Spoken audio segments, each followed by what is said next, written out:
Hello, and in this section we're going to look at how to classify different reactions. Some of this is review.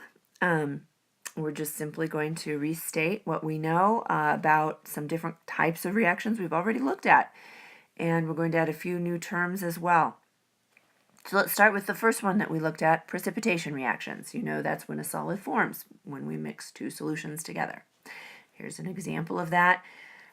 This precipitation reaction, and most of them are actually, also double displacement reactions. That's another term to describe what happens because there is a double displacement of the ions. We have ion A and B here, and those are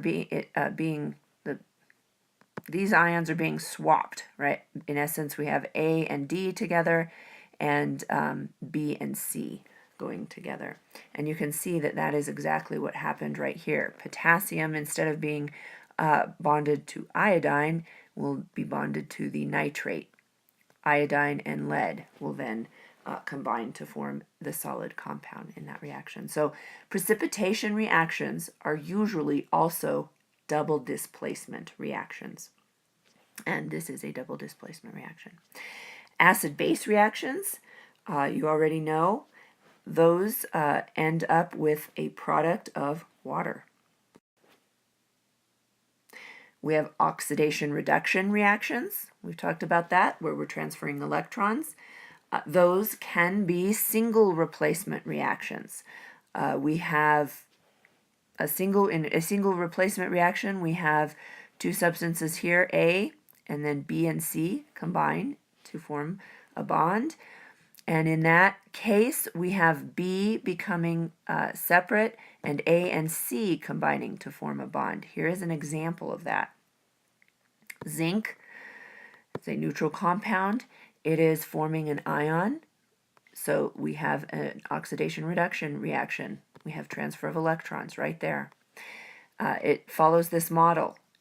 Zinc here forms a compound with the ion from this compound, and then hydrogen was positively charged here, or was a neutral charge, or excuse me, positively charged here, goes to a neutral charge in our as a product, and that also is a transfer of electrons, and it follows this single replacement reaction model.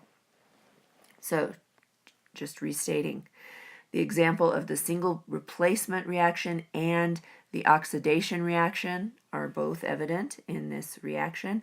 Also, we have another thing, a third thing going on here. Remember that the driving force for a chemical reaction can be that a gas is formed? Well, we have that happening here. Hydrogen gas is produced. We did not have a gas here. We're producing a gas. That is a driving force for a chemical reaction also. Let's look at another kind of reaction, combustion reactions. Those probably sound really exciting. They involve oxygen, and they produce enough energy rapidly enough that a flame results. That's in the form of heat. The energy is in the form of heat.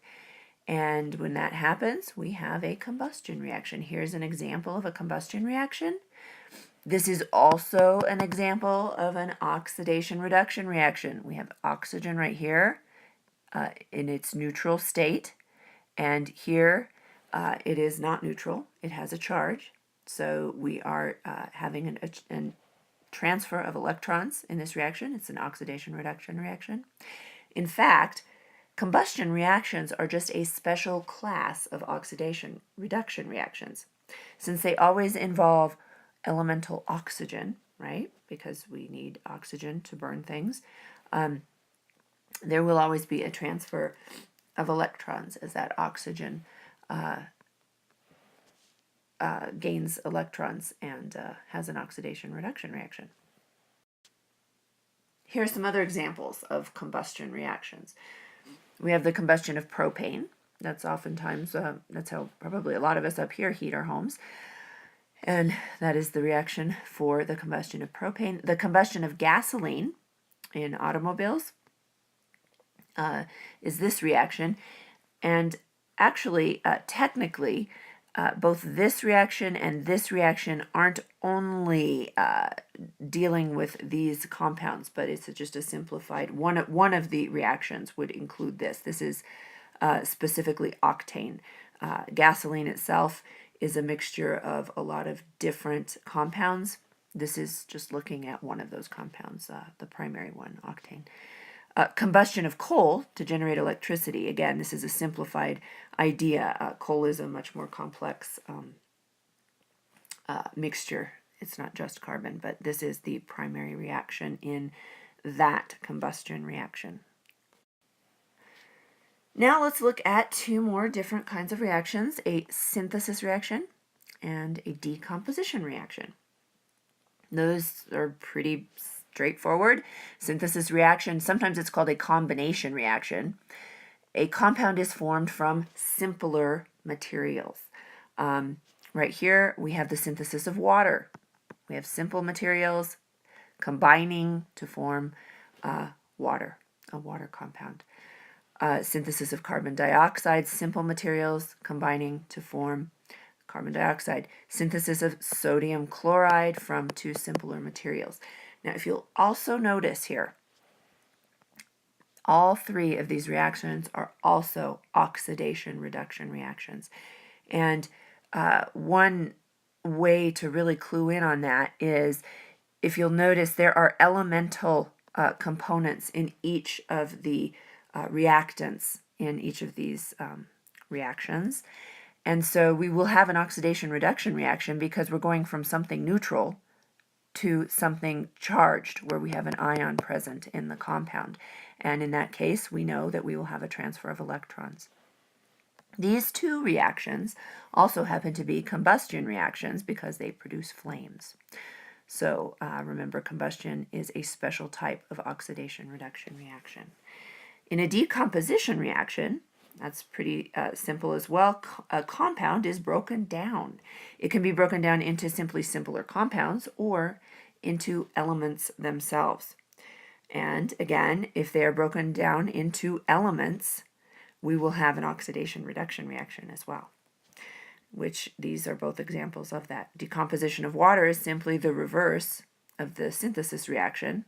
We have water, liquid water being broken down into hydrogen and oxygen gas. The decomposition of mercury to oxide is right here. It is also an oxidation-reduction reaction because we are going to our elemental states. Here is a little overview of what we have done so far.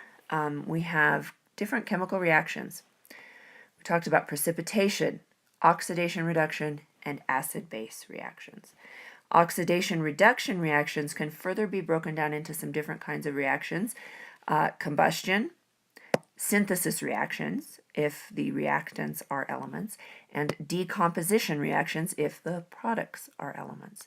Don't forget that we also have double displacement and single replacement reactions that we talked about.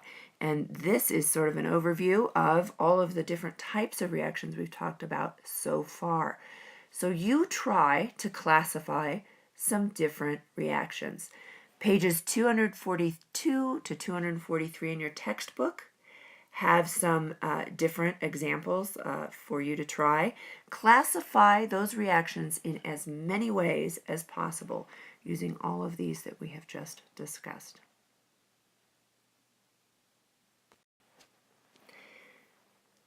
Once you're proficient in that and you would like to look at some advanced ideas, look into how oxidation-reduction reactions might contribute to aging in humans. Why is that the case? What additional examples can you find of different types of reactions in industry, biology, medicine, etc.? And I look forward to seeing what you come up with in class.